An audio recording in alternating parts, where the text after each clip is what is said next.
top 5 common mistakes in applying to top US universities. Hi there, my name is Maria Gurieva. I'm the founder of Studyamerica, and we help international students from all over the world get into top US universities. In this video, let's talk about 5 common mistakes in applying to top US universities. Make sure you don't make those 5 mistakes so that your application is successful. Let's go. The first most common mistake is not having the strategy to applying to top US universities. The lack of strategy is a very bad thing that happens to international students. Of course, when it's not your own country, you don't really know how the process works, so you spend a lot of time trying to research things, and then you start doing everything that you think you need to be doing. You're not focused on the right things, and then you waste a lot of time. This is very bad to not have the strategy. And the strategy means that you have goals, specific goals, you have specific deadlines for those goals, and you know step by step what you need to do. You know which universities you want to apply to, you know what kind of financial aid you need, and which universities you need to apply that can give you that financial aid. You know what exams you need to pass, and you know what your ambitions are, and which universities meet those ambitions, and also how well you are as a candidate for those universities. In order to have the strategy, you need to think about important questions like what are your ambitions, what universities you need to apply to, how do you make sure that you get accepted to those universities, how do you make sure that you actually get into a university, so which means that you need to have a balanced list where you have some universities with lower chances of admissions and then some universities with higher chances of admissions where that can be your safety list that can actually secure that you are going to university. In order to have this strategy and to focus all your effort on important steps and not to lose your effort on things that are not important, definitely check my free masterclass where I talk about building your strategy, and by the end of this masterclass you will have a strategy. You will know exactly which steps you need to follow,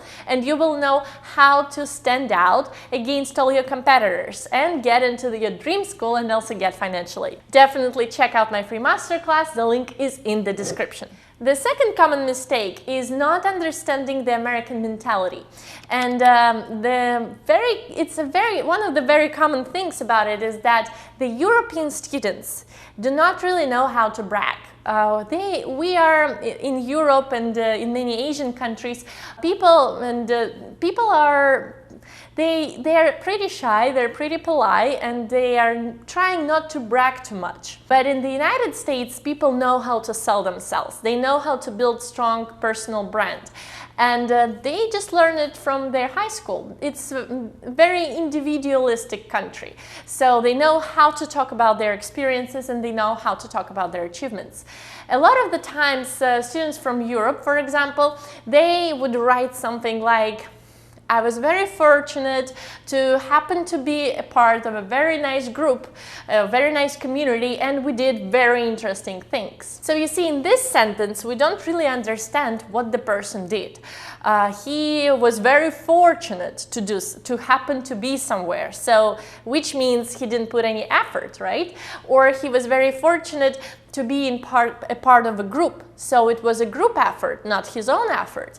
Then the group was doing very interesting things. So what was the person doing? This sentence does not sell this candidate, and it is not quite clear what was his achievement in this. But it's a very European thing to write, and I'm pretty sure it's not only Europe where they teach you to write those kinds of things, to be kind of shy and polite and not to brag too much. The American student would write something like, I was taking part in this and that project where I did this and that. And so they always use a pronoun I instead of we, or I happened to, or I was fortunate to. They say I, and then they add a strong action verb in order to actually emphasize what was their importance in the project, what they did. And this kind of sentences, this kind of language actually sells the candidate. So it's very important in the application to learn how to sell your achievements. And a lot of the times when I check application essays, I actually make students change all the pronouns to I. Change all the we pronouns to I pronouns. Change all the you pronouns to I pronouns. For example, a lot of people in their essays start to write something philosophical. If you want to achieve something, you have to do like this and that. So I always make them rephrase it and say, if I want to achieve something, I have to do this and that. And sometimes students just kind of weirded out by these sentences because this is not what they meant.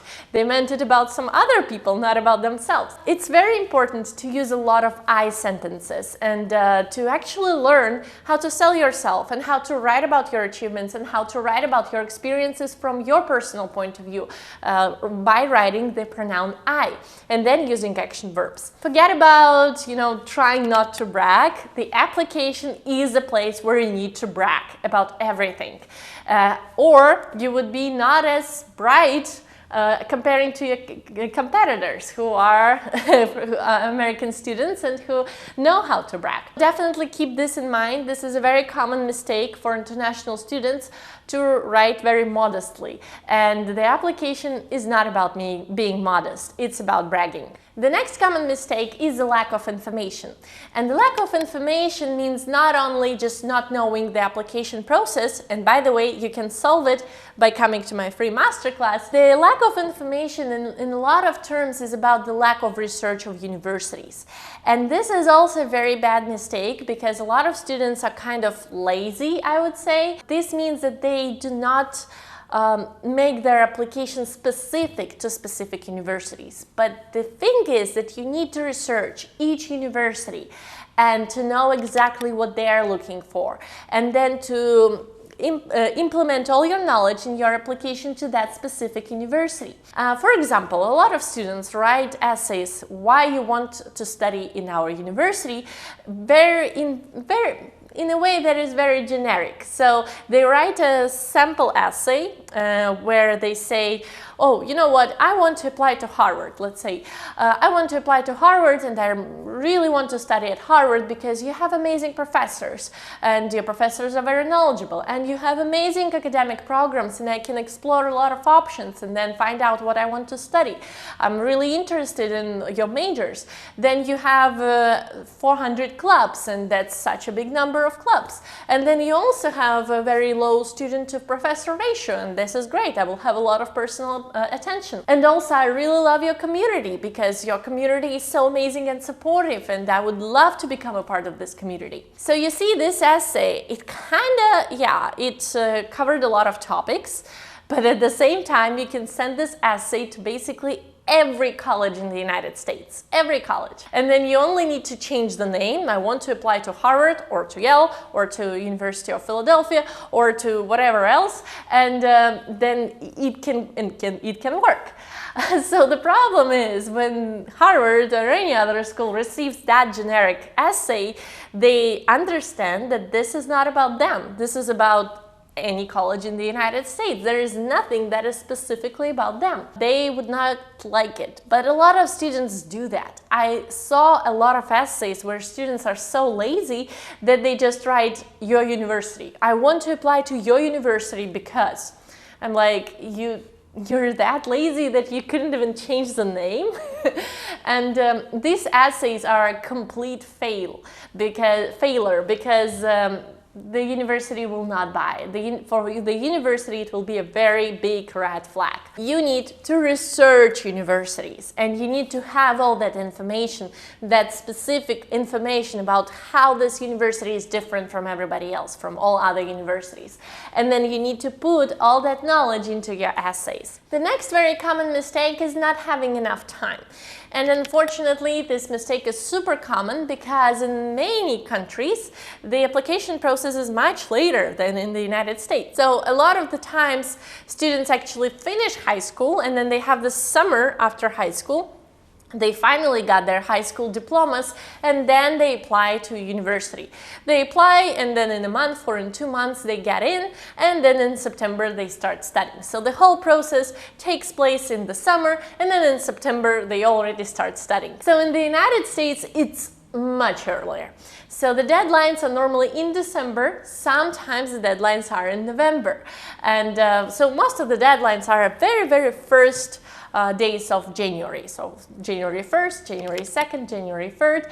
And so a lot of students think that it's the summer, but it's actually the very beginning of the year, the very first days of the year. Some deadlines are even as early as November. Some deadlines are even earlier. A lot of students, they come in the final year of high school in September of their final year of high school, and then in their senior year, and then they think that they have the entire year to get into US college.